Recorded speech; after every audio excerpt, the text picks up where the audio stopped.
नमस्कार दोस्तों, स्वागत करता हूँ आपका अपने यूट्यूब चैनल पर। पहला चैप्टर आज आपका पॉलिटी का है और इसमें हम लगभग 15 क्वेश्चन देखेंगे। चैप्टर का नाम है राज्य व्यवस्था, एक परिचय, पॉलिटी एंड इंट्रोडक्शन। तो आइए क्वेश्चन को स्टार्ट करते हैं। पहला क्वेश्चन है कि सरकार की संसदीय प्रणाली के संदर्भ में निम्नलिखित कथनों पर विचार कीजिए। यह एक स्थिर सरकार प्रदान करती है, मंत्री विधायिका तथा कार्यपालिका दोनों के सदस्य होते हैं, इसमें सरकार की नीतियों को निरंतरता बनाए रखा जाता है। तो देखिए, सरकार की संसदीय प्रणाली की बात कर रहा है। संसदीय प्रणाली का मतलब एक तरीके से कह दीजिए ब्रिटिश मॉडल। ठीक है, ब्रिटिश मॉडल में क्या है, यह है कि स्थिर सरकार प्रदान करती है, तो नहीं, स्थिर सरकार प्रदान नहीं करती है। क्यों? क्योंकि 5 साल पहले से अगर समर्थन वापस ले लिया जाए, अगर मान लीजिए कि कई लोग कई सरकार एक दूसरे क्या कहते हैं उसे, कई सरकार मतलब समर्थन से अगर सरकार बनाती है, कोई पार्टी है, अगर वो समर्थन से सरकार बनाती है और अन्य पार्टियां अगर समर्थन वापस ले लेती हैं तो सरकार गिर जाती है, तो स्थिर सरकार नहीं होती है। मंत्री विधायिका तथा कार्यपालिका दोनों के सदस्य होते हैं। तो अगर हम बात करें कि मंत्री जो होते हैं, विधायिका और कार्यपालिका, विधायिका का मतलब क्या है, जो कानून बनाए, और कार्यपालिका मतलब जो उसे लागू करवाती है। तो मंत्री जो होता है वो विधायिका और कार्यपालिका दोनों का सदस्य होता है कि नहीं। एक फॉर एग्जाम्पल ले लीजिए कि कोई मंत्री है तो वो सांसद तो होगा ही होगा, और सांसद क्या करता है, सदन में बैठता है, जब कोई कानून बनता है तो उसके वोट की या उसके मत की जरूरत पड़ती है, तो वहाँ वो मत भी देता है, यानी कानून बनाने में भी काम करता है।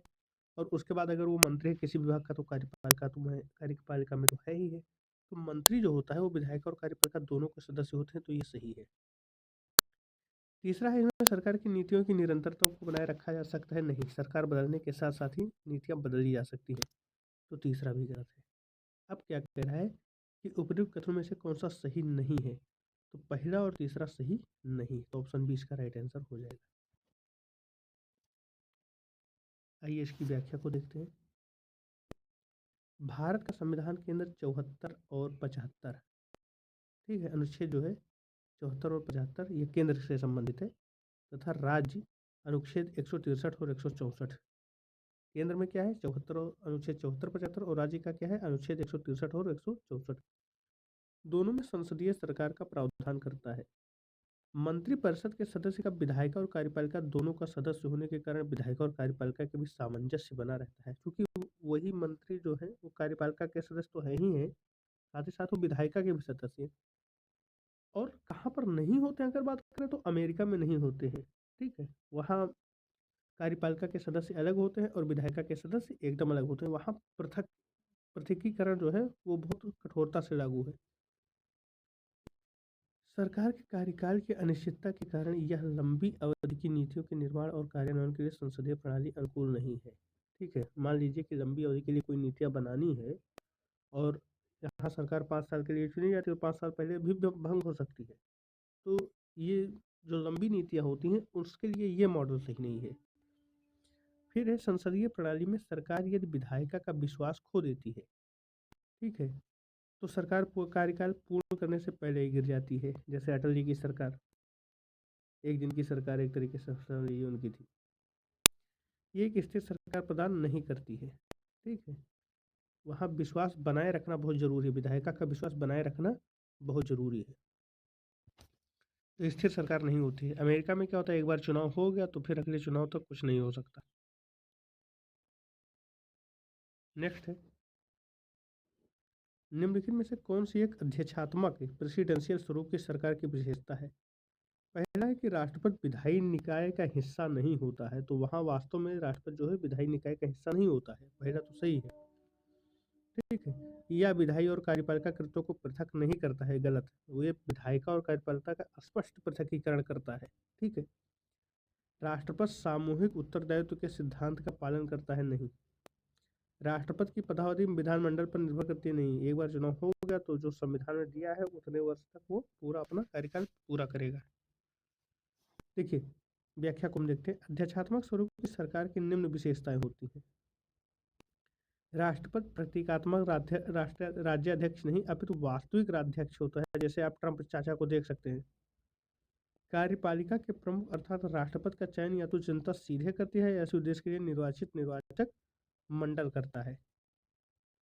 राष्ट्रपति विधानमंडल का अंग नहीं होता, इसलिए सामान्य स्थितियों में विधानमंडल उसे हटा नहीं सकता है। कार्यपालिका को विधायिका की जिम्मेदारियां निभानी नहीं होती है। ठीक है, वहाँ कार्यपालिका अलग होता है और विधायिका अलग होता है। चलिए अगले प्रश्न को हम देखते हैं। निम्नलिखित में से कौन सी एक भारतीय परिसंघवाद की विशेषता नहीं है? भारतीय परिसंघवाद की विशेषता नहीं है। प्रत्येक राज्य सरकार की स्वयं की शक्तियां होती हैं, तो हाँ होती हैं, ये हमें पता है, लेकिन हमें बताना कि विशेषता नहीं है। ठीक है, ये सही चीज़ है कि प्रत्येक राज्य सरकार की स्वयं की शक्तियां होती हैं। एक मिनट मैं इधर टिक करता हूँ, ये ना लगे आपको आंसर। अगला क्वेश्चन है कि निम्नलिखित में से कौन सी एक भारतीय परिसंघवाद की विशेषता नहीं है? ठीक है, भारतीय परिसंघवाद की विशेषता नहीं है, बताना है आपको। प्रत्येक राज्य सरकार की स्वयं की शक्तियां होती हैं, ये विशेषता है। ठीक है, राज्य सरकार की स्वयं की शक्तियां होती हैं। दूसरा है आपका, न्यायालयों को संविधान और सरकार के विभिन्न स्तरों की शक्तियों का निर्वाचन करने की शक्ति है, ये भी आपका सही है। राज्य केंद्रीय सरकार के अधीनस्थ है, ये गलत है, केंद्र सरकार के अधीनस्थ नहीं है। ठीक है, राज्य एक स्वायत्त इकाई है। भारतीय क्या है आपका, भारतीय परिसंघवाद में राज्य के जो है वो एक केंद्र सरकार के अधीन नहीं बल्कि एक स्वायत्त इकाई है। लेकिन यहाँ पर कभी कभी होता क्या है कि कुछ आपात स्थितियों में शक्तियाँ केंद्र के हाथों में पहुंच जाती हैं और फिर एकात्मक शासन हो जाता है, नहीं तो ये संघवाद की विशेषता ही रहती है जब तक कि कोई आपात स्थिति न हो। फिर क्या है, राज्य सरकार सरकार के हर स्तर के लिए राजस्व के स्रोत स्पष्ट रूप से विनिर्दिष्ट है, बिल्कुल विनिर्दिष्ट है, ये भी है। ये तीनों आपको भारतीय परिसंघवाद में मिल जाएंगे। केवल ये नहीं है कि राज्य जो है केंद्रीय सरकार के अधीन नहीं है। ठीक है, अगर केंद्र सरकार के अधीन होती तो ममता बनर्जी और मोदी में ये नहीं होता कि हमारे यहाँ योजनाएं नहीं आ रही हैं, वो कहते हैं कि हमारे यहाँ ये चीज़ें नहीं दी जा रही हैं, उनका अपना अलग रूल चलता रहता है। बस संविधान के तहत चलना चाहिए सारी चीज़ें। आइए व्याख्या देखते हैं। भारतीय परिसंघवाद की निम्नलिखित विशेषताएं हैं। यहाँ दोहरी शासन पद्धति है, बिल्कुल। केंद्र सरकार व राज्य सरकार आपको दोहरी शासन पद्धति आपको मिल जाएगी। देखिए ये सब क्या है, भारतीय परिसंघवाद के, या कहीं कहीं अगर आपको मिलेगा कि भारतीय संघवाद के लक्षण बताइए।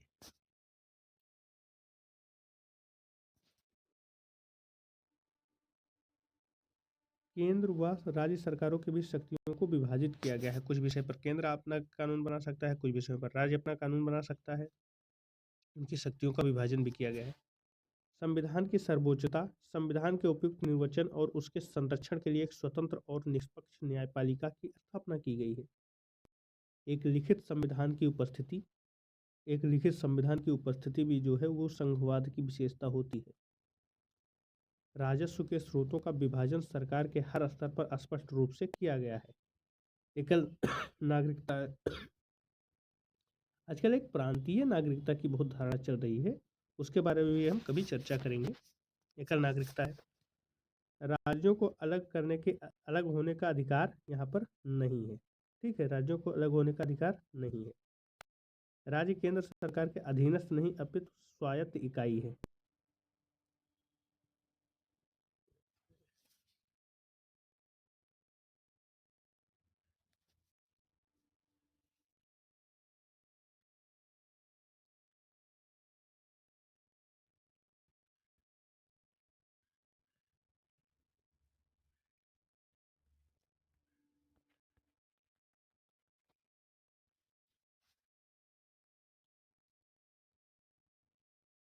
अगला प्रश्न है कि अध्यक्षात्मक शासन प्रणाली के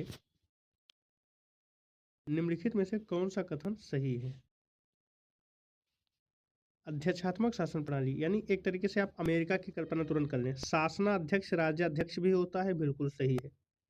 कार्यपालिका विधायी कार्यों को वीटो कर सकती है, बिल्कुल सही है। कार्यपालिका जो है वो विधायी कार्यों को वीटो कर सकती है, तो ये दोनों हो सकते हैं। ऑप्शन सी इसका राइट आंसर हो जाएगा। देखिए व्याख्या में देखते हैं। अध्यक्षात्मक शासन प्रणाली की निम्नलिखित विशेषता है। राष्ट्राध्यक्ष का निर्वाचन जनता द्वारा प्रत्यक्ष रूप से जनता द्वारा इस उद्देश्य के निर्वाचित निर्वाचक गण द्वारा होता है। या तो जनता प्रत्यक्ष रूप से निर्वाचित करती है और या इसके उद्देश्य के लिए निर्वाचित जो है निर्वाचक गण के द्वारा होता है। राष्ट्रपति केवल प्रतीकात्मक राज्याध्यक्ष नहीं होता है, अपितु वास्तविक राज्याध्यक्ष भी होता है। राष्ट्रपति ही कार्यपालिका का प्रमुख होता है और वह विधानमंडल का अंग नहीं होता। ये इंपॉर्टेंट है, राष्ट्राध्यक्ष जो है वो विधानमंडल का अंग नहीं होता है। जो नियम कानून बनाते हैं उसका अंग राष्ट्रपति नहीं होता है या राष्ट्राध्यक्ष नहीं होता है।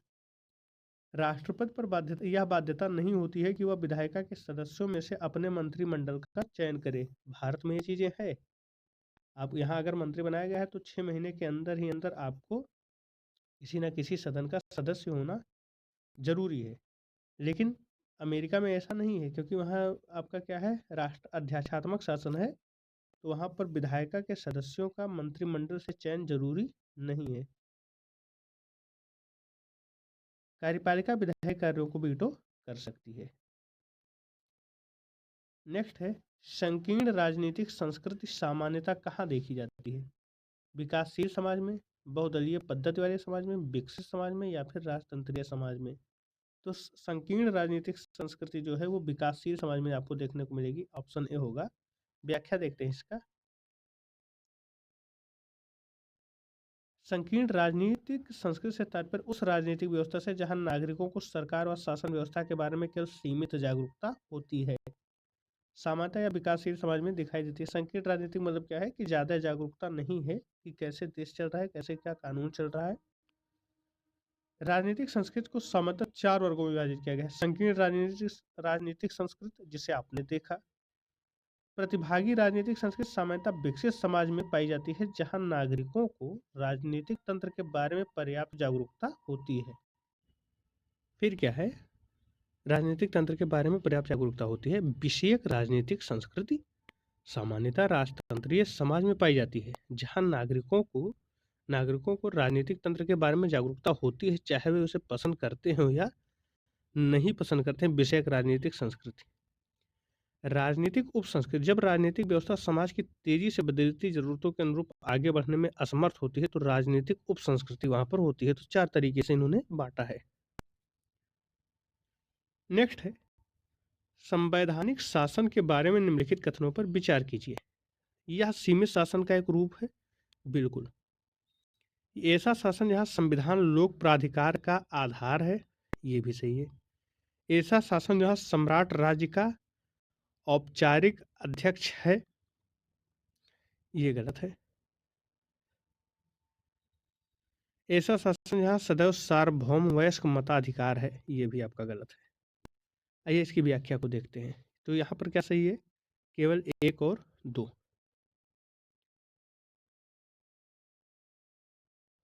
संवैधानिक शासन सीमित शासन का रूप होता है, जहां शासन संविधान के प्रावधानों के अनुरूप चलाया जाता है, अर्थात संविधान ही लोक प्राधिकार का आधार होता है। संवैधानिक शासन में सम्राट राज्य का औपचारिक अध्यक्ष नहीं होता है, बल्कि कुछ असंवैधानिक शासन वाले देशों में अनौपचारिक प्रधान के रूप में होता है, जैसे ब्रिटेन। हमेशा नहीं होता है, कुछ जगह पर होता है। सदैव सार्वभौम वयस्क मताधिकार का प्रावधान उदार लोकतंत्र की एक विशेषता है, ना कि संवैधानिक शासन की। उदार लोकतंत्र में आपको मिल जाएगा। संवैधानिक शासन तो कई जगह संविधान से शासन चलता है, लेकिन वहाँ पर उदार लोकतंत्र नहीं है। तो वहाँ पर वयस्क सार्वभौम वयस्क मताधिकार नहीं, जैसे कई जगहों पर आपको देखने को मिला होगा कि मत देने का प्रावधान भी महिलाओं को, हालांकि वो वयस्क हो जाती हैं, ठीक है, लेकिन वयस्क होने के बावजूद मत देने का प्रावधान उन्हें नहीं मिला हुआ था। शासन व्यवस्था के अंगों में शामिल है कार्यपालिका, विधायिका, न्यायपालिका या फिर नगरपालिका। ठीक है। शासन व्यवस्था के अंगों में क्या, तो शासन व्यवस्था के अंगों में जो शामिल चीज़ें हैं वो क्या क्या है? आपकी कार्यपालिका है, विधायिका है और न्यायपालिका है। नगरपालिका नहीं है। तो 1 2 3 हो जाएगा यहाँ पर।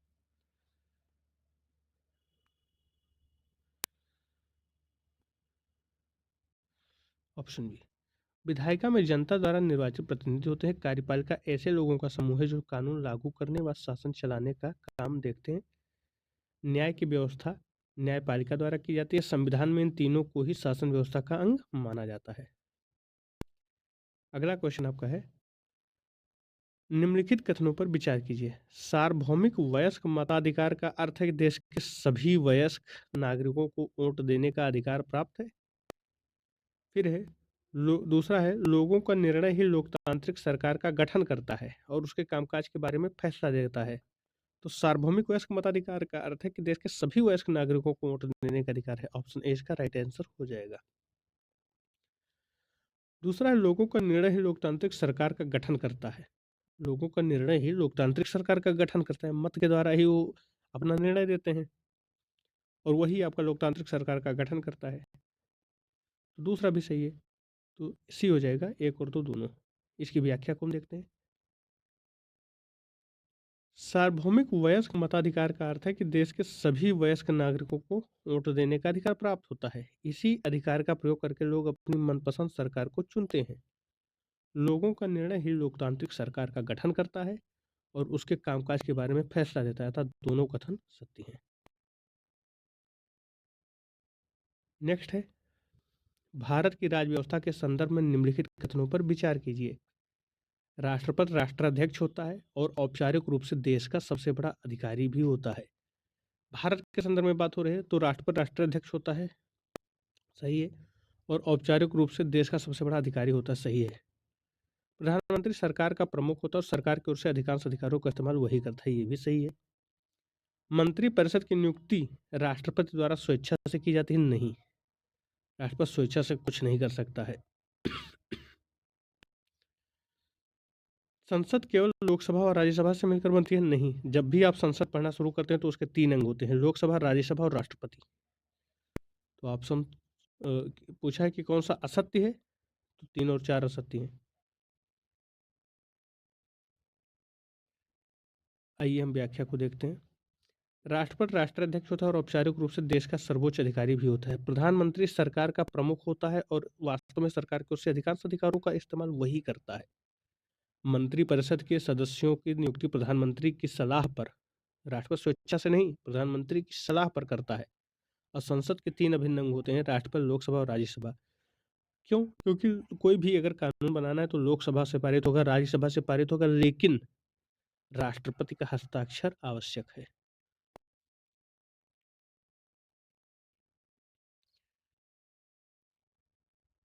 फिर अगला है, निम्नलिखित में से कौन से लोकतंत्र में सत्ता के क्षैतिज बंटवारे को निरूपित करता है या करते हैं?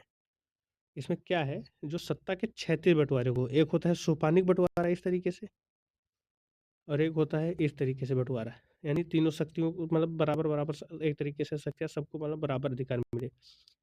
कार्यपालिका, विधायिका, न्यायपालिका है, केंद्र सरकार, राज्य सरकार एवं स्थानीय सरकार है। तो देखिए, क्षैतिज बंटवारे की बात है तो भारत में जो है वो पृथक्करण इस तरीके से हुआ, शक्तियों का पृथक्करण जो है वो क्षैतिज बंटवारा है आपका। तो कार्यपालिका, विधायिका, न्यायपालिका, ठीक है, ये इन लोगों का शक्तियों का बंटवारा किया गया, तो ये क्षैतिज स्तर पर बंटवारा किया गया, एक दूसरे के अधीन नहीं है बल्कि स्वतंत्र है। और जब स्वतंत्र होंगे तो वहां पर क्षैतिज बंटवारा माना जाएगा, और अधीनस्थ होंगे तो वहां आपका सोपानिक बंटवारा माना जाएगा। तो केंद्र सरकार, राज्य सरकार, स्थानीय सरकार तो सोपानिक बंटवारा है, लेकिन कार्यपालिका, विधायिका, न्यायपालिका जो है वो क्षैतिज बंटवारा है। तो ऑप्शन ए इसका राइट आंसर हो जाएगा, यानी केवल एक। केंद्र, राज्य एवं स्थानीय स्तर की सरकारों में सत्ता का बंटवारा क्षैतिज होकर ऊर्ध्वाधर प्रकृति का है। कार्यपालिका, विधायिका एवं न्यायपालिका का एक ही स्तर पर रहकर अपनी अपनी शक्ति का प्रयोग करते हैं तथा नियंत्रण एवं संतुलन की व्यवस्था की पूर्ति करते हैं।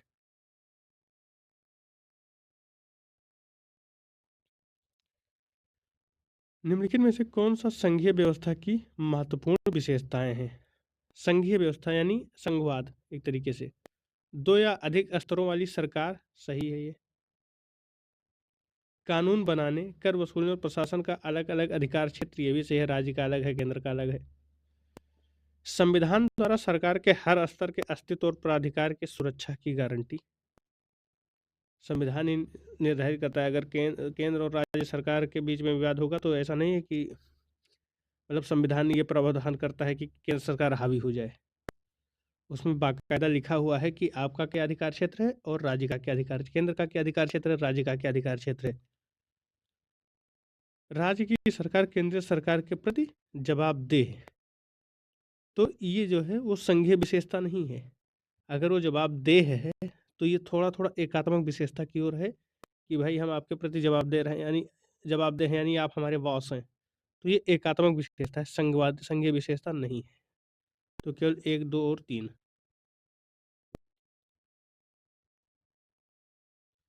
राज्य सरकार का केंद्रीय सरकार के प्रति जवाबदेह होना संघीय व्यवस्था नहीं बल्कि एकात्मक व्यवस्था की विशेषता है। नेक्स्ट है,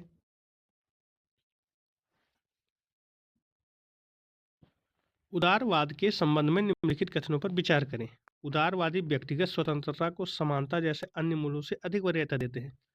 उदारवादी जो हैं वो व्यक्तिगत स्वतंत्रता को समानता जैसे अन्य मूल्यों से अधिक वरीयता देते हैं। तो पहला सही है। दूसरा क्या है, उदारवादी कल्याणकारी राज्य की भूमिका को स्वीकार करते हैं। ये भी सही है आपका। उदारवाद के अनुसार सामाजिक और आर्थिक असमानताओं को कम करने वाले उपायों की जरूरत है। ठीक है, ये भी आपका सही है। उदारवाद के अनुसार सामाजिक और आर्थिक असमानताओं को कम करने वाले उपायों की जरूरत है। तो 1, 2, 3 तीन होगा आपका।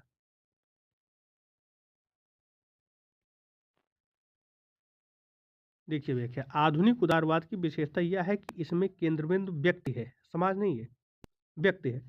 उदारवाद के लिए परिवार, समाज या समुदाय जैसी इकाइयों का अपने आप में कोई महत्व नहीं है। उनके लिए इन इकाइयों का महत्व तभी है जब व्यक्ति इन्हें महत्व दे। नहीं तो अगर बात करेंगे उदारवादी की समाज महत्वपूर्ण है या व्यक्ति महत्वपूर्ण है, तो उनके लिए व्यक्ति महत्वपूर्ण है। अगर व्यक्ति अपना निर्णय समाज के विरुद्ध भी लेता है तो वो उसका व्यक्ति का समर्थन करेंगे, क्योंकि उनके लिए प्राथमिकता में व्यक्ति है, ना कि समाज है। उदारवाद के लिए परिवार, समाज या समुदाय जैसी इकाइयों का अपने आप में कोई महत्व नहीं है। उनके लिए इन इकाइयों का महत्व तभी है जब व्यक्ति इन्हें महत्व दे। उदाहरण के लिए उदारवादी कहेंगे कि किसी से विवाह करने का निर्णय व्यक्ति को लेना चाहिए, परिवार, जाति या समुदाय को नहीं। उदारवादी व्यक्तिगत स्वतंत्रता को समानता जैसे अन्य मूल्यों से अधिक वरीयता देते हैं। ऐतिहासिक रूप से उदारवाद ने मुक्त बाजार और राज्य की भूमिका का पक्ष लिया है। ऐतिहासिक रूप से उदारवाद ने मुक्त बाजार, यानी जिसमें सरकार का कोई हस्तक्षेप ना हो, और राज्य की भूमिका का पक्ष लिया है। हालांकि अब वे कल्याणकारी राज्य की भूमिका को स्वीकार करते हैं और मानते हैं कि सामाजिक और आर्थिक असमानताओं को कम करने वाले उपायों की जरूरत है। नेक्स्ट है, निम्नलिखित कथनों पर विचार करें। पुरोहिताई व्यवस्था द्वारा प्रत्यक्ष रूप से शासित राष्ट्र धर्मतांत्रिक राष्ट्र कहलाता है। धर्मतांत्रिक राष्ट्र अपनी श्रेणीबद्धता, उत्पीड़न और दूसरे धार्मिक क्या है, पुरोहिताई व्यवस्था द्वारा प्रत्यक्ष रूप से शासित राष्ट्र धर्मतांत्रिक राष्ट्र कहलाता है। धर्मतांत्रिक राष्ट्र अपनी श्रेणीबद्धता, उत्पीड़न और दूसरे धार्मिक समूह के सदस्यों को धार्मिक स्वतंत्रता न देने के लिए कुख्यात रहे हैं। तो आप इसका उदाहरण ले सकते हैं, जैसे ईरान ले सकते हैं, या जितने भी इस्लामिक मुल्क हैं उसमें उनमें से ज़्यादातर इसी तरीके की व्यवस्था का पालन करते हैं। दूसरा, धर्म और राज्य सत्ता के बीच संबंध विच्छेद धर्मनिरपेक्ष राज्य सत्ता के लिए जरूरी है, मगर केवल यही पर्याप्त नहीं है। धर्मनिरपेक्ष राज्य को ऐसे सिद्धांतों और लक्ष्यों के लिए आवश्यक प्रतिबद्ध होना चाहिए जो अंशतः ही सही गैर धार्मिक स्रोतों से निकलते हों। बात अगर हम कर लें तो पहला तो सही है कि वहाँ पर क्या होता है कि एक धर्म विशेष का प्रभाव होता है और अल्पसंख्यकों या अन्य धर्मावलंबियों को उनकी धार्मिक स्वतंत्रता न देने के लिए वो कुख्यात ही रहे हैं। दूसरा क्या है कि धर्म और राज्य सत्ता के भी संबंध विच्छेद नहीं, धर्म और राज्य सत्ता अलग अलग हो, ये धर्मनिरपेक्षता के लिए आवश्यक है, लेकिन इतना ही पर्याप्त नहीं है, बल्कि ऐसे कानून भी बनने चाहिए जो धर्मों से प्रभावित ना हो, बल्कि वो किसी अन्य स्रोत से प्रभावित हो, जैसे मानवतावादी या कुछ अन्य तरीके से कानून हो, जो कि वो धार्मिक कानून ना हो। ठीक है, वही यहाँ पर कहा गया कि गैर धार्मिक स्रोतों से निकलते हों। तो ऐसे सिद्धांत और लक्ष्य चाहिए, उनके सिद्धांत ऐसे होने चाहिए और लक्ष्य उनके ऐसे होने चाहिए जो गैर धार्मिक स्रोतों से निकलते हों। उपर्युक्त कथनों में से कौन से सत्य हैं? तो 1 और 2 दोनों सही हैं।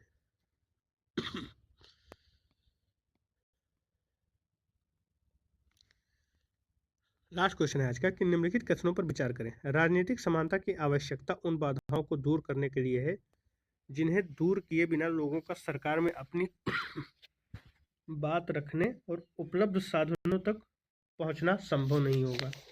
ठीक है, इसमें से हमें बताना है कि सत्य कौन सा है। और दूसरा क्या है कि भारत में समान अवसरों के मद्देनजर एक विशेष समस्या सुविधाओं की कमी की वजह से नहीं बल्कि कुछ सामाजिक रीति रिवाजों से सामने आती हैं। ठीक है, देखिए दूसरा भी आपका कि समान अवसरों के मद्देनजर एक विशेष समस्या सुविधाओं की कमी की वजह से नहीं, यानी अगर हम पहली पहली कथन पर हम चर्चा कर लें अगर कि राजनीतिक समानता की आवश्यकता उन बाधाओं को दूर करने के लिए है जिन्हें दूर के बिना लोगों का सरकार में अपनी बात रखने और उपलब्ध साधनों तक पहुंचना संभव नहीं है। यानी राजनीतिक समानता हमें उन स्थितियों में देनी है या राजनीतिक समानता मिलने के बाद लोग अपनी बातों को सरकार तक पहुंचाने में सरकार तक पहुंचाने में सक्षम हो पाते हैं। ठीक है, अगर राजनीतिक समानता नहीं है तो हो सकता है कि वो अपनी बात सरकार तक ना पहुंचा सके। ठीक है, अगर देश में राजनीतिक समानता नहीं है तो सरकार तक लोगों की अपनी बात पहुंचाना भी मुश्किल हो जाता है। इसीलिए ये सही चीज़ है कि राजनीतिक समानता बहुत ही ज़रूरी है। दूसरा है कि भारत में समान अवसरों के मद्देनज़र एक विशेष समस्या सुविधाओं की कमी की वजह से नहीं बल्कि कुछ सामाजिक रीति रिवाजों से सामने आती है। मान लीजिए सारी सुविधाएं दे भी दी जाए तो कुछ ऐसे सिस्टम बने हुए हैं भारत में जो उनको उस मतलब समान अवसर मिल मिल जाए या समान अवसरों की सुविधाएं भी मिल जाएं, लेकिन फिर भी वो उस चीज़ों को अचीव नहीं कर पाते या उस चीज़ों को प्राप्त नहीं कर पाते जो उनका लक्ष्य होता है। इसका कारण ये है कि सब कुछ होते हुए भी यहाँ का समाज समाज का जो बनावट है वो इस तरीके से है कि उन अवसरों तक पहुँचने में रोक लगा देती है, जैसे जाति व्यवस्था एक तरीके से समझ लीजिए। ठीक है, तो 1 और 2 दोनों यहाँ पर सही है, ऑप्शन सी इसका राइट आंसर हो जाएगा। तो आज हम 14 प्रश्न देखें, इसके आगे के प्रश्नों को हम अगली वीडियो में देखेंगे। अगर ये वीडियो आपको अच्छा लगा हो तो लाइक से सब्सक्राइब जरूर करें। धन्यवाद।